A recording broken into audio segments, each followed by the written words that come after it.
The UK says the end of coal is in sight as the COP26 climate meeting in Glasgow begins its Energy Day talks. Britain's government says it secured a coalition of dozens of countries pledging clear commitments to phase out coal power. But there are noticeable absentees. The three largest consumers of coal, India, China and the US, have not signed up. And today, I think we can say that the end of coal is in sight. The progress we've seen over the past 2 years would have seemed like a lofty ambition when we took on the COP presidency back in 2019. Who would have thought back then that today we're able to say that we're choking off international coal financing, or that we would see a shift away from domestic coal power? Andrew Simmons is there for us in Glasgow. Hello there, Andrew. So we're hearing the end of coal is in sight, but is it really? And what's been agreed on to actually make this happen? Well, it may be in sight. The question is, when will it be out of the way altogether?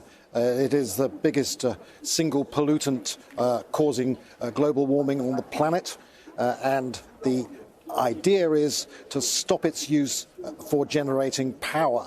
Now, there are the usual suspects, as they're called, the US, China, India as well, that aren't signing on to this deal.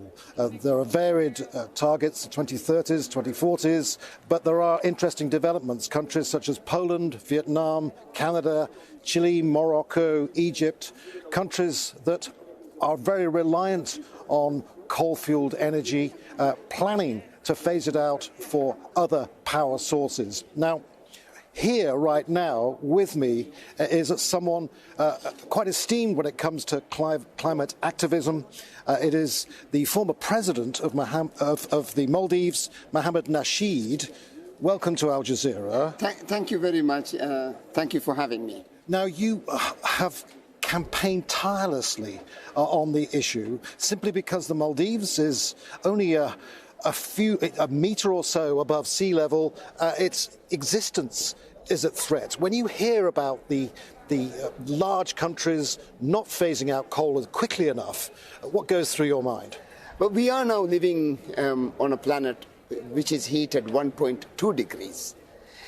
And we know how the rains have changed. There's more rain.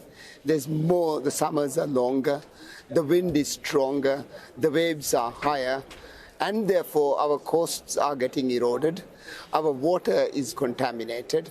The reef is bleached, and we are losing the biodiversity, and therefore the bait fish, and therefore our fishery industry. We are losing a livelihood, we are losing a community, and we are losing a country.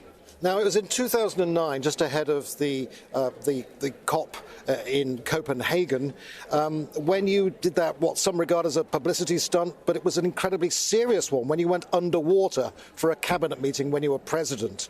Now, since then, what's changed? Well, we wanted to impress the gravity of the issue to the people, to the world, people everywhere.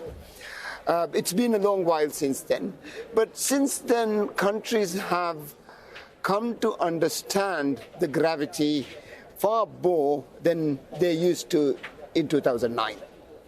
This is probably because the bad weather is already upon us. There's floods everywhere.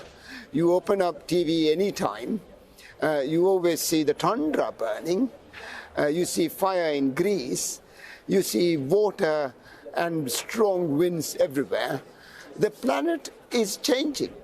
The planet is losing its balance, and we will come to a tipping point, and it is looking like it's going to be very soon. The climate vulnerable countries, countries like the Maldives, are far more vulnerable than many other countries. But of course, it's not only just the Maldives. Everyone is now feeling the heat. The bad weather is upon us. We have to make sure that the planet does not heat above 1.5 degrees. It is very important. But there is a slippage from this, is there not? We're hearing from the words of the President of Australia, the Australians saying that this could change. You mentioned coal, and you also mentioned Poland. It is now time that we revisit nuclear technology, nuclear power. Poland is coming up, I think, with a nuclear program that would allow them to switch from coal. Now, this is a very different time. The small reactors, I am told, are far, far more safer. There is a 1 megawatt small reactor now that would be the size for many, many small villages and towns. And I think also there is the new technology of hydrogen fuel, again coming up because they can heat up and produce hydrogen cheaper through nuclear technology, and therefore the airline industry can go carbon neutral and maybe carbon negative. The shipping industry can go carbon neutral. I think there's enough technology now, and I think there's enough reason and also enough understanding for us to change. I believe that we will change, and I am still counting the numbers, crunching it to see where we stand.